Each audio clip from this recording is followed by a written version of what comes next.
हाय दोस्तों, मैं अजय आज आप लोगों के बीच में साइंस का एक चैप्टर आप लोगों के बीच में ले आया हूँ। पादप जगत और जंतु जगत के बारे में आप लोगों को बताऊंगा आज।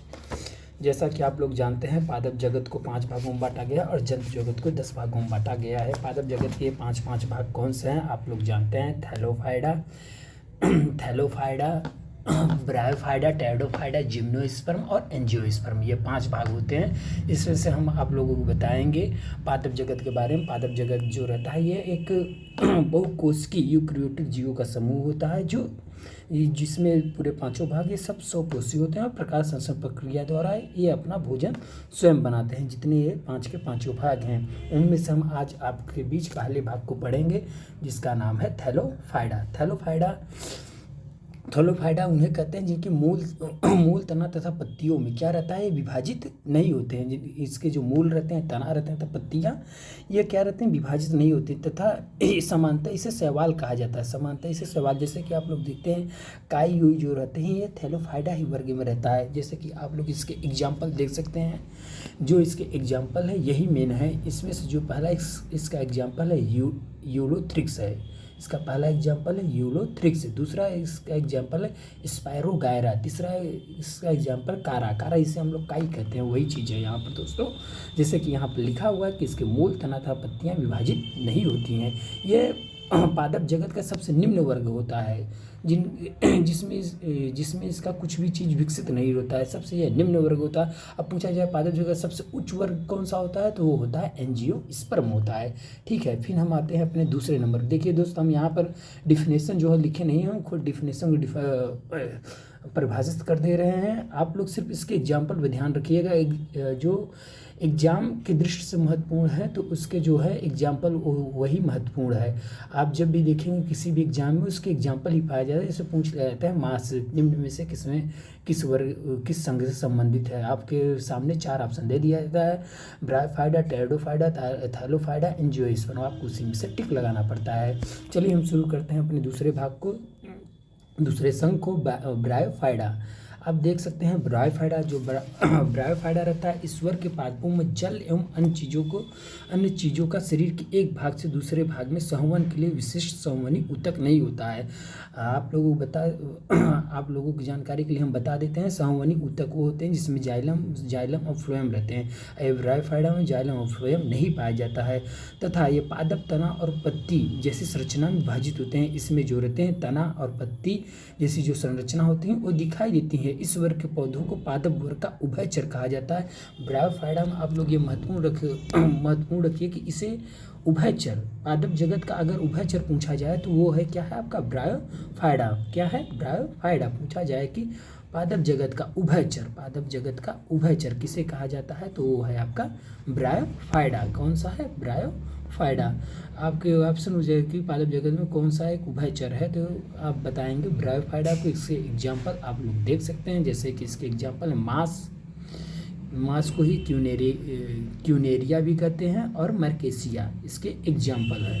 फिर हम आते हैं अपने तीसरे पादप जगत में टेरिडोफाइडा के बारे में हम आप लोगों को बताएंगे। थोड़ी बहुत जानकारी इसकी भी ले लीजिए आप लोग। इन पौधों का शरीर जड़ तना तथा पत्तियों में विभाजित होता है। इनमें संवहन ऊतक भी उपस्थित होते हैं।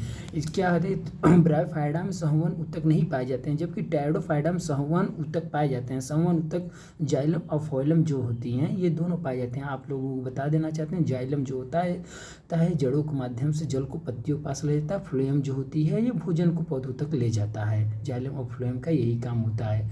तो ये टेरिडोफाइडा में क्या होता है, आपके जड़ तना तथा पत्तियाँ विभाजित होती हैं तथा इसमें दिखती रहती हैं। इसके एग्जाम्पल हैं, आप लोग इसके एग्जाम्पल देख सकते हैं। इसमें सामने है टेरिडोफाइडा के एग्जाम्पल है, फर्न है, मर्सेलिया है, हॉर्सटेल है। इसमें जननांग अप्रत्यक्ष रूप से रहते हैं तथा बीज ये उत्पन्न नहीं करते। बीज उत्पन्न करने में ये सक्षम नहीं होते हैं। यहाँ पर ये देख सकते हैं जननांग जो होता है वो अप्रत्यक्ष होता है। बीज क्या होते हैं? बीज जो होते हैं उत्पन्न करने की क्षमता नहीं होती है। फिर हम आते हैं चौथे पादप जगत के चौथे वर्ग में जो है जिम्नोस्पर्म के बारे में आप लोग थोड़ा बहुत जान लीजिए। ये पौधे नग्नबीजी होते हैं, अर्थात इनके बीज फलों के अंदर नहीं होते हैं।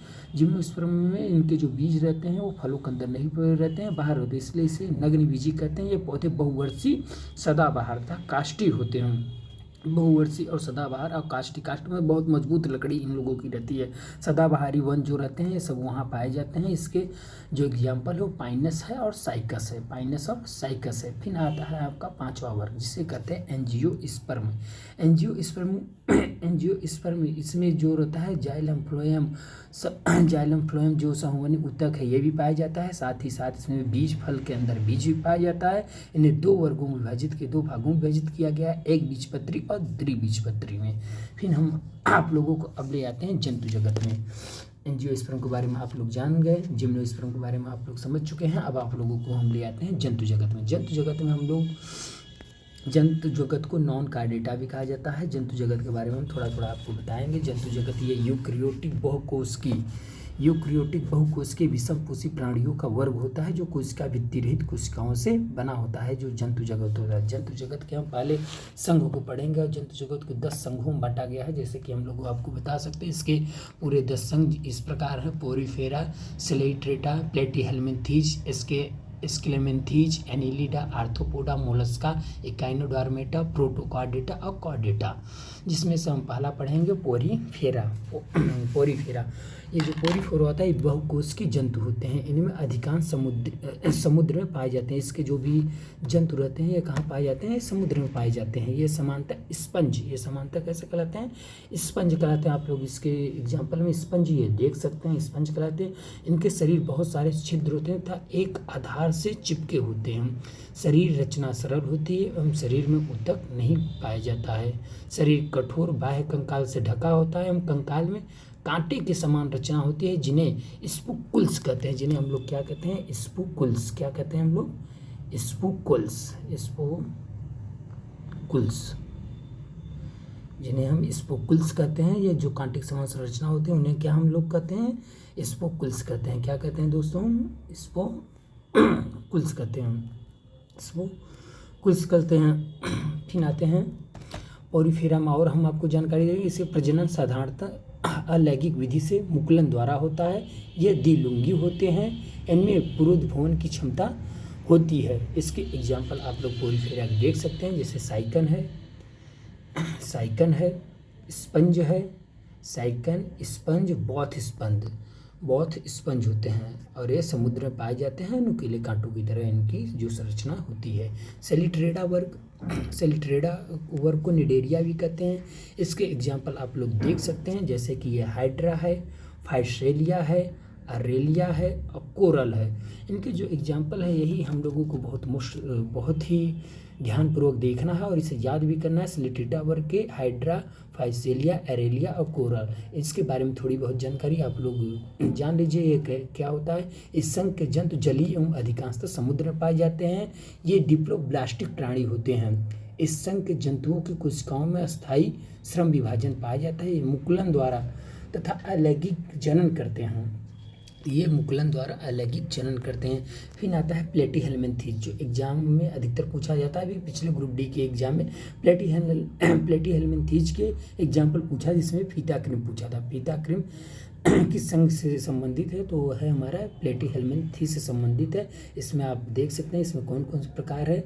प्लेटीहेल्मिन्थीज से कौन कौन से उदाहरण है? प्लेनेरिया है, टोनिया है, सिस्टोसोमा है और क्रिम है। फिर आप लोग एस्क्लेमेंथीज देख सकते हैं। चौथा जो वर्ग है जंतु जगत का, एस्क्लेमेंथीज जो चौथा वर्ग है, इसके आप उदाहरण देख सकते हैं। एस्केरीज है, बिचोरिया है, हुकवर्म है, पिनवर्म है, इनकाइलोस्टोमा है। क्या है? इनकाइलोस्टोमा है एस्क्लेमेंथीज के। ये आप लोग देख सकते हैं उदाहरण, एस्केरीज, बिचोरिया, हुकवर्म, पिनवर्म, इनकाइलोस्टोमा है। आप लोग हमारे साथ जैसे हम बोल रहे हैं उसी के साथ आप लोग भी देखते जाएं और बोलते जाएं। फिर ये जंतु जगत का हम पांचवा भाग देखते हैं, एनिलिडा में जो एग्जाम्पल हैं आप लोग देख सकते हैं। एनिलिडा कौन कौन से एग्जाम्पल हैं? नेरिज है, समुद्री चूहा है, केचुआ है, जोंक है। देखिए एनीलिडा जो वर्ग है, एनीलिडा वर्ग में आप लोगों को 2 चीज़ एग्जाम्पल और कुछ याद रहे चाहे न रहे, पर ये 2 एग्जाम्पल बहुत ज़रूरी है याद करना। एक जो केचुआ है, एक ये जोंक है। यही आपसे पूछे जाते हैं कि केचुआ और जोंक किस वर्ग, किस संघ से संबंधित है। आप लोग बताएंगे एनीलिडा वर्ग से संबंधित है। आप लोगों को एनीलिडा के बारे में थोड़ा बहुत बता देते हैं। ये स्थल एवं जल दोनों जगह पाए जाते हैं। इसमें वास्तविक देहगुआ पाया जाता है एनीलिडा में। फिर आप लोगों को बताते हैं आर्थ्रोपोडा। आर्थ्रोपोडा को भी आप लोग को बहुत ध्यानपूर्वक पढ़ना है, बहुत ध्यान से इसे देखना है। आर्थ्रोपोडा क्या होता है, अर्थ में अगर पूछ लिया जाए पृथ्वी पर सबसे ज़्यादा पाए जाने वाला कौन सा संघ है, कौन सा वर्ग है, तो वो है आर्थ्रोपोडा। अर्थ पर सबसे ज़्यादा पाया जाने वाला आर्थ्रोपोडा है। आर्थ्रोपोडा है जिसमें से आपका एग्जाम्पल हो जाएगा झींगा है, केकड़ा है, तिलचट्टा है, मच्छर है, बिच्छू है, भृंग है। बहुत सी चीज़ें हैं जो आर्थ्रोपोडा के तहत आती रहती हैं। जो भी जितने भी कीट वर्ग रहते हैं ये आर्थ्रोपोडा में ही पाए जाते हैं। सबसे बड़ा जगत यही आर्थ्रोपोडा जगत ही होता है। फिर आप लोग देख सकते हैं मोलस्का। मोलस्का जगत में आप लोग देख सकते हैं, इसमें काइटिन पाया जाता है, घोंघा पाया जाता है, सीप पाया जाता है, ऑक्टोपस पाया जाता है और सीपिया पाया जाता है। सीपिया पाया जाता है मोलस्का वर्ग में। आप लोग ये पूरे 1 2 3 पाँचों जो एग्जाम्पल है, पाँचों एग्जाम्पल आपको याद करना है। काइटिन, घोंघा, सीप, ऑक्टोपस और सीपिया। सीपिया मोलस्का के बारे में आप लोगों को थोड़ा बहुत जानकारी हम दे देते हैं। इस संघ के जंतु का शरीर असीमित होता है, जैसे कि ये एकदम कठोर होता है। इसके जो शरीर का स्ट्रक्चर रहता है एकदम कठोर रहता है। आप लोग देखे होंगे समुद्र, ये नदियों के किनारे ये घोंघा एकदम क्या रहता है, ऊपरी सतह इनका एकदम से घोंघा, सीप का, ऑक्टोपस का, सीपिया का एकदम कठोर रहता है। तो मोलस्का वर्ग में यही आपको एग्जाम्पल जो 4-5 है ये याद करना है। फिर इकाइनोडोर्मेटा में आपके एग्जाम्पल है जो आप लोग याद कर सकते हैं। स्टार फिश, समुद्री खीरा, एविडॉन और सी आर्चिन, ये समुद्र में पाए जाते हैं। इकाइनोडोर्मेटा जितने भी है, स्टार फिश, समुद्री खीरा, एविडॉन और सी आर्चिन। फिर आपके पास है नौवां जो संघ है प्रोटोकार्डेटा, जंतु जगत का नौवां जगत है प्रोटोकार्डेटा। इसमें क्या है, एकेनवर्म एग्जाम्पल है, हॉर्डमैनिया है, एम्फीऑक्सेज है। ये जो है 3 एग्जाम्पल प्रोटोकार्डेटा का है। आप लोग देख सकते हैं इसमें कौन कौन से आपके महत्वपूर्ण हैं। जैसे कि आपसे पूछा जा सकता है पोरीफेरा जगत आपसे पूछा जा सकता है। पोरीफेरा जगत के बाद आपसे पूछा जाता है प्लेटीहेल्मिन्थीस जगत आपसे पूछा जाता है। प्लेटीहेल्मिन्थीस का फीताक्रिम आपको जरूर याद करना है, ये बहुत ही आप लोगों के लिए ज़रूरी है। प्लेटीहेल्मिन्थीस का फीताक्रिम। फिर आपको एनीलिडा जगत को याद करना है। एनीलिडा जगत में है नीरस, समुद्री चूहा, केचुआ और जोंक। आर्थ्रोपोडा जगत में आप लोग ये जान लीजिए कि जितने भी कीट वर्ग हैं, ये जो मच्छर उच्छर, बिच्छू और भृंग है, सब आर्थ्रोपोडा वर्ग में ही आते हैं। फिर मोलस्का में जितने भी ये शंख आप लोग कहते हैं नहीं, शंख जो पंडित जी बताते हैं, ये सब मोलस्का वर्ग में आते हैं। घेंगा, सीप, ऑक्टोपस, सीपिया, काइटन। फिर प्रोटोकार्डेटा, एकेनवर्म, हैडमार्निया, एम्फीऑक्सेज, ये तो आप लोग को पढ़। फिर आप लोग 10वां संघ आप लोग बताते हैं जिसमें है कार्डेटा। कार्डेटा जो है 5 प्रकार में बटा हुआ है कार्डेटा वर्ग में हम लोग भी आते हैं, जिसमें मत्स्य वर्ग, उभयचर, रेप्टिलिया, एबिज जिसे पक्षी भी कहते हैं, मेमेलिया। मत्स्य वर्ग में जितनी मछलियां हैं वो आती हैं। उभयचर में जैसे मेढक हुआ ये आपका आता है। रेप्टिलिया में रेंगने वाले जंतु आते हैं, जैसे कुत्ता हुआ।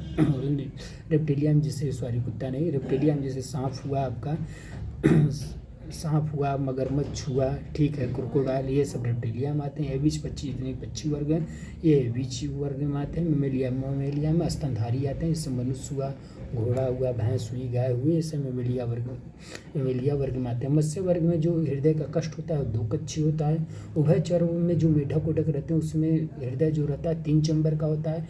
रेप्टिलिया जो सड़क के चलने वाले जंतु होते हैं, जमीन पर 4 पैरों से चलते हैं, रेप्टिलिया, उनमें 4 कक्ष पाया जाता है। 4 हृदय जो होता है 4 कोष्ठी होता है। एविज जो पक्षी होता है इनमें भी हृदय जो होता है 4 कक्ष होता है, 4 चैम्बर होता है। मेमेलिया में भी हृदय जो होता है 4 चैम्बर होता है। दोस्तों कैसा लगा हमारा वीडियो, हमारा जो प्रयास है, आप लोग ज़रूर फीडबैक बताइएगा और हमारे चैनल को ज़रूर सब्सक्राइब करिएगा, लाइक करिएगा और अपने दोस्तों को आसपास शेयर करिएगा। धन्यवाद दोस्तों।